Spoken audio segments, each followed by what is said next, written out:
एगो बात जान लो, ये फोटो जितना पिटाए वाला काम चले लो ना, कोई घर में कुछ बा काज बा, वो साले के सुने ना, अगर सुनता तो गालियों देती गाली के हम तो नाम ही लो, अगर पीछे छपड़ा के मधेपुरा में कोई को चलता है, तू एम्बुलेंस नंबर पर मरद में यारो दोनों रहे सांसद, कोई को खेल रहा क्षेत्र में वो देवे लगी। वो दो तीन बात ये है। पहली बात है कि 11,000 करोड़ जो प्राइम मिनिस्टर साहब फंड्स थे, उस फंड से 500 वेंटिलेटर 600 वेंटिलेटर बिहार आया था। वो सारा वेंटिलेटर सड़ गया, बंद हो गया। दरभंगा का वेंटिलेटर रूम टेक्नीशियन के अभाव में और बिजली लगाने के अभाव में बंद हो गया। एक भी वेंटिलेटर 500 वेंटिलेटर में नहीं चल रहा है। किसकी जिम्मेदारी है? स्वास्थ्य विभाग पर केस हो, स्वास्थ्य विभाग के पदाधिकारी पर, और जहां जहां ये वेंटिलेटर गई है वहां के पदाधिकारी पर एफआईआर लॉन्च होना चाहिए, क्योंकि ऑक्सीजन के चलते जो लोग मरे हैं वेंट के चलते, उस पर 302 का मुकदमा लगा हर परिस्थिति। एक दूसरी चीज, सिलेंडर सरकार के अस्पतालों में फेंका हुआ है, जिसको मैंने ट्वीट किया, गर्दनी भाग भी है। इस तरह लगभग जगहों पर सिलेंडर और ऑक्सीजन के चलते लोग मर रहे हैं और सिलेंडर फेंका हुआ है, कोई पूछने वाला नहीं है। उस अस्पताल पर के प्रभारी पर 302 का मुकदमा लगना चाहिए।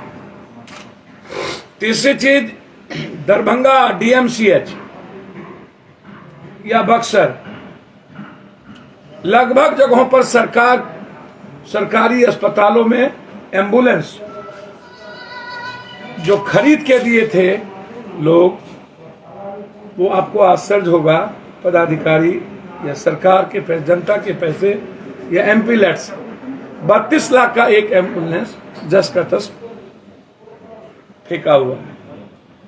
तीसरी चीज,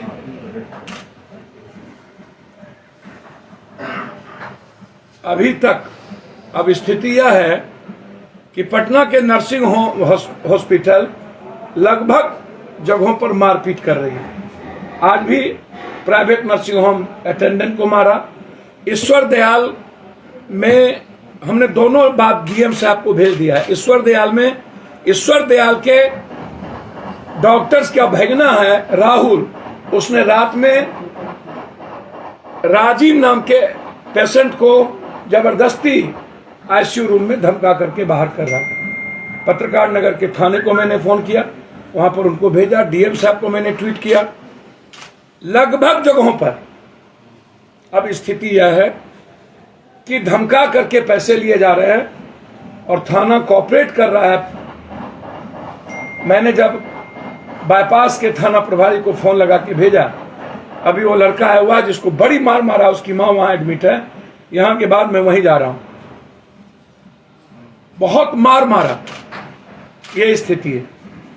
वो पीएमसीएच मैंने बातचीत की उसके मां को ले जाने के लिए, बोला तुमको पीएमसीएच नहीं ले जाने देंगे। पीएमसीएच ने कहा लेके आइए, गरीब लड़का है, हालात अच्छे नहीं है। चौथी चीज, पांचवी चीज,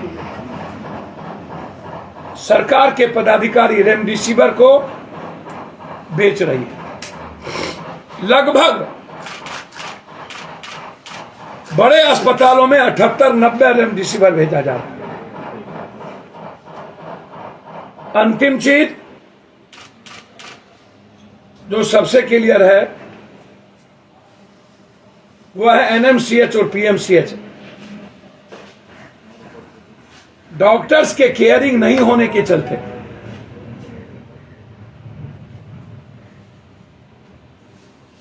रात में कोई भी व्यक्ति डॉक्टर्स को, पेशेंट को नहीं टच करता है। आज 26 साल का लड़का ऑक्सीजन नहीं रहने के चलते उसकी मौत हो गई। उसकी मां लिपट के रोती रह गई, हम जा करके भी नहीं बचा पाए, चाह करके भी नहीं बचा पाए।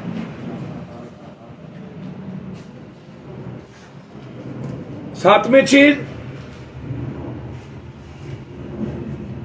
मैं जानना चाहूंगा 2002 में रूढ़ी साहब का सारा एम्बुलेंस डीएम पंकज पाल ने उठा के ले गए थे।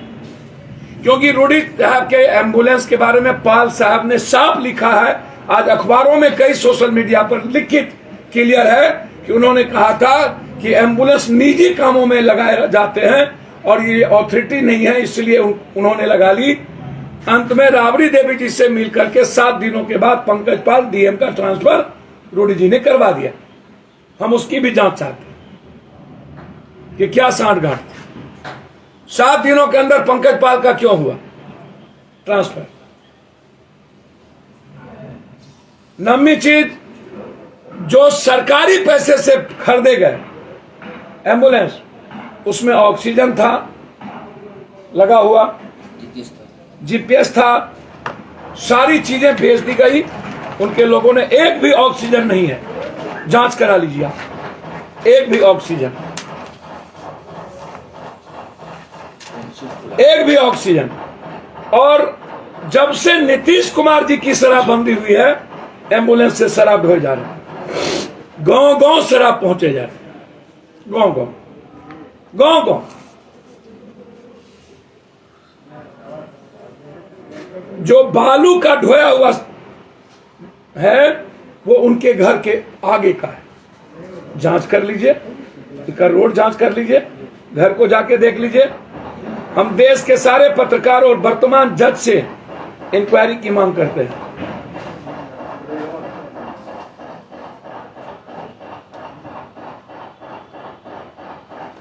ये जहां पर वो खोले प्रशिक्षण केंद्र, जमीन मालिकों का कागज है, ये जमीन मालिकों का कागज है, अभी तक उसको नहीं अभी तक उसको पेमेंट नहीं किया गया।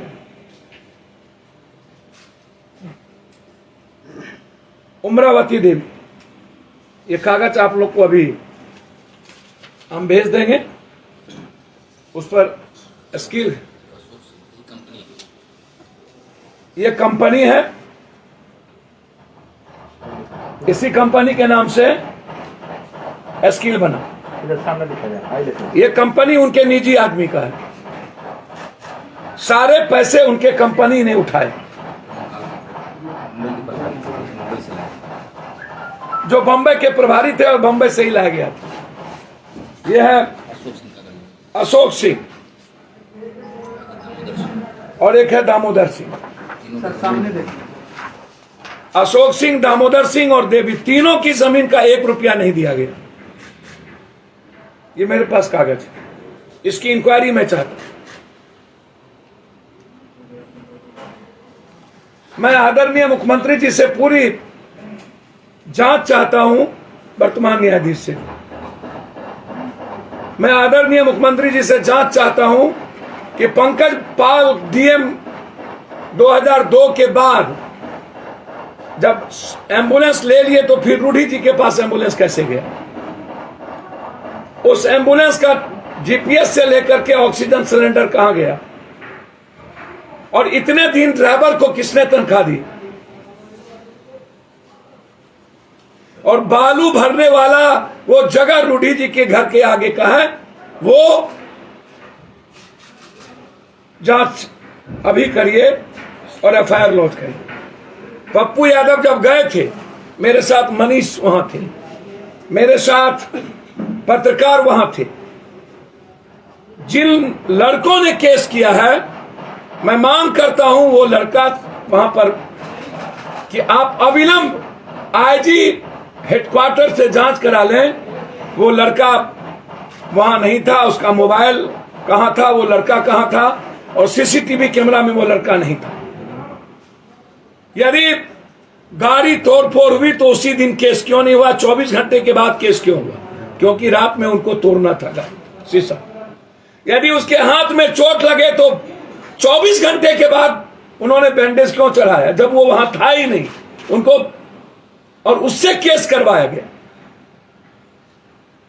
तो मैं इंक्वायरी की मांग करता हूं।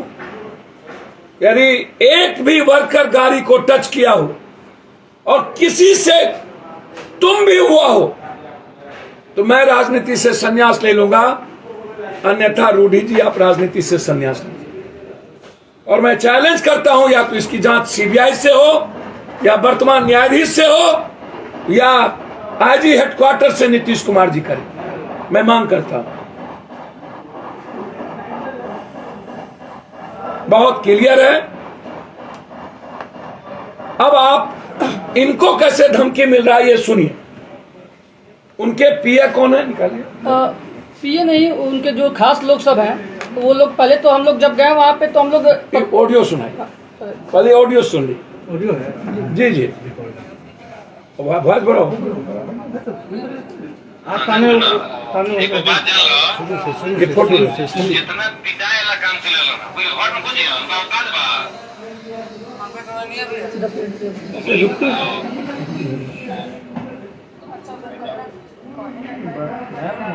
आवाज है, इसी का आवाज इसी का आवाज से ये तो हो जाएगा, यही से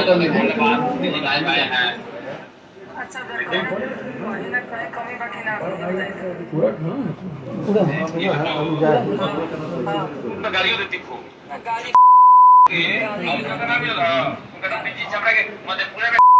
मधेपुरा में बड़ा चलता है एम्बुलेंस मरद में यारो दोनों रहे सांसद क्षेत्र में वो गाली कहाँ पर? अच्छा वो पप्पू यादव का धन्यवाद जी लाइव आए हैं। अच्छा कहीं ना कहीं कमी बाकी ना हो, ये बताइए। ये बताओ कमी बा ओकरा पीछे सब लोग के बोला तारा मन से लायक, अगर कोई के मन से लायक होकेला होके तार पड़ोसिया घर के बगल में सहोदर नहीं हमारे सुनिए ना, सुनो आपके मन के लायक जो भी होगा वो बगल में आपको देखना चाहेगा। देखिए सबका ये नहीं, बगल का आप लोग क्या कहता है इसके चक्कर में छोड़िए। कोई नहीं, उनको भी राजनीति करना है। नहीं जैसे कि आपके बगल भैया मेरा बात तो सुनिए। जैसे कि आपको भी पता है, छपरा जिला में सबको पता है कि पप्पू यादव सबसे खास हमें यहाँ पे, ठीक है ना। और आपको हम हमेशा फोन करते हैं, आप परसों काम था हमको फोन किए कि नहीं, उम्मीद था ना किए, जबकि लोग नहीं करेंगे नहीं पप्पू यादव के खास पर की बात हम देंगे तो पप्पू यादव के खास पर पप्पू यादव रॉन्ग डायल कर दिए। अभी तक उनको हम लोग बहुत मानते थे।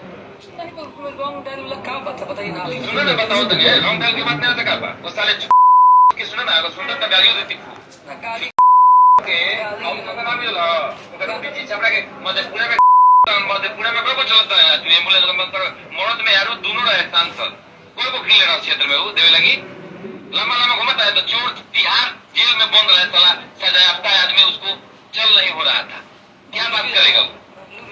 हाँ बोलिए। सुनिए, हाँ बोला गाली बात मत कीजिए। ना और क्या, अरे गाली देंगे, खूब गाली देंगे उसको। हम नहीं सुनेंगे, आप दीजिए कहीं देना तो हमको मत दीजिए, मेरे सामने मत दीजिए।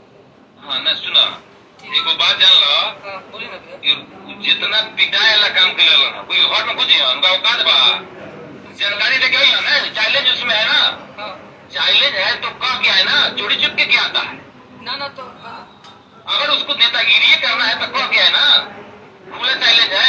केवल बाण मधेपुरा से साहबुद्दीन के यहाँ भेंट करे सजा वो साहबुद्दीन के यहाँ जिससे क्या बात करते हैं, किससे भेंट करने जा रहा था? टॉपिक पे आइए ना भैया, क्या है साहबुद्दीन टॉपिक की बात कर रहे हैं ना बाबू, सुनो ना, बड़ा जो खास बनेगा। ना सबसे बड़ी बात नहीं आप उनको फोन नहीं करते, आपको फोन नहीं करते। नहीं सुनिए आपको बताते हैं, आप ये बतिया फोटो देख लीजिए, ठीक है, आपका रिस्पेक्ट करता है इसलिए बोल ये इनके घर पर यहीं रहते हैं। यह पटना में भी है, पटना में अभी हैं।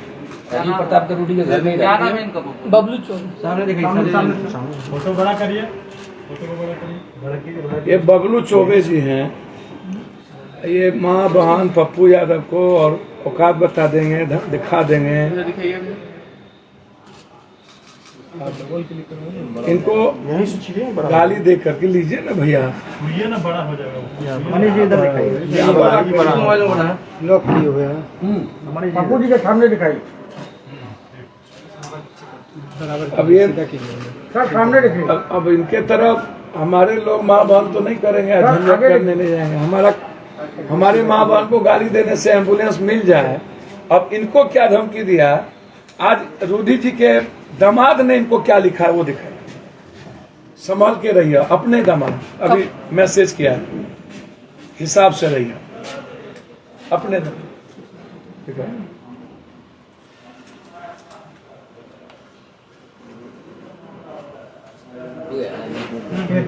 ख्याल रखिएगा, इधर पप्पू जी की तरफ से। ख्याल रखिएगा। ये है, इसमें ख्याल रखिएगा अपना।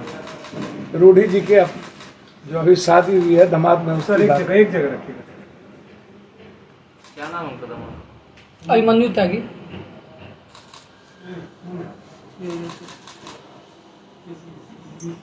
बंद हो गया। मोबाइल उतना आगे मत करो, बस हो गया। अब आप बताइए, तीसरा भी ऑडियो है जिसमें कह रहे हैं कि बहुत जल्दी मरेगा पप्पू यादव। अभी उसको हम लास्ट बाद में दिखाएंगे। कौन धमकी दे रहा है? अब रूढ़ी जी खुद उनका आवाज, ये अभी नहीं दिखाएंगे, ये आपको कल या परसों आपको सुनाएंगे। वो FIR करेंगे क्या जी? मामले में FIR करेंगे वो? आप FIR करेंगे? इनको लगातार, हमको क्या जरूरत है FIR करेंगे? नहीं, ये करेंगे, काम करेंगे। ये करेंगे। अब इनको धमकी मिल रहा है मारने का, बेचारा उनके घर के बगल, ये उनका घर कहाँ घर है? मेरा पुरानी पट्टी घर हुआ, उनका घर कैसे दोनों का दीवार सटा हुआ है। दोनों का दीवार सटा हुआ। बताइए। दोनों आदमी का घर, इनका घर बाएं साइड में, इनका दाएं साइड में है। बस एक रोड, जो गांवी रोड होता है उसका अंतर है। और इतनी धमकी मिल रही है कि कभी भी इनकी जान का खतरा है। हम लोग तो बस एम्बुलेंस दिखाने गए थे बे, वहाँ पे कुछ नहीं हुआ है। हम लोग गए हैं, पत्रकार जो भी गए हैं, पत्रकार 3-4 पत्रकार थे, मनोज सिंह, पंकज मिश्रा और कुलदीप महासेठ, जो कि लोकल पत्रकार है वहाँ के। उन लोगों से आप पूछ लीजिए, या फिर वहाँ के ग्रामीण लोग से पूछ लीजिए, या फिर कुछ भी हम लोग एक शब्द कुछ बोले हो, वहाँ के लोग उल्टे से बोल रहे थे। हम लोग बोले कि भैया हम लोग देख के चले जाएंगे। हम लोग देखे हैं, तुरंत निकले हैं भैया। एक दिन उसके बाद 24 घंटे बाद वो लोग केस किए हैं। 24 घंटे के बाद केस 24 घंटे के बाद होगा।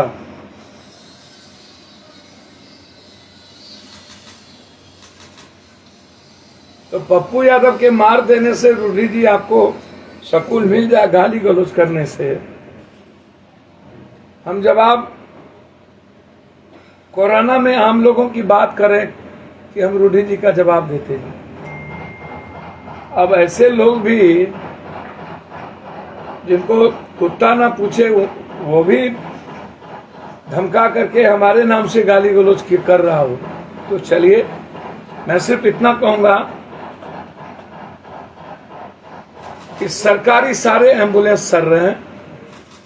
सरकार अविलंब 72 घंटे के अंदर एम्बुलेंस के चलते जो मौत हुई उस पर केस करे, एम्बुलेंस को सड़कों पर लाए। और एम्बुलेंस की माफियागिरी अभी भी बंद नहीं हुई है। पटना में और जगहों पर 30,000 40,000 रुपया ले रहे हैं। सारा ऑडियो आ चुका है।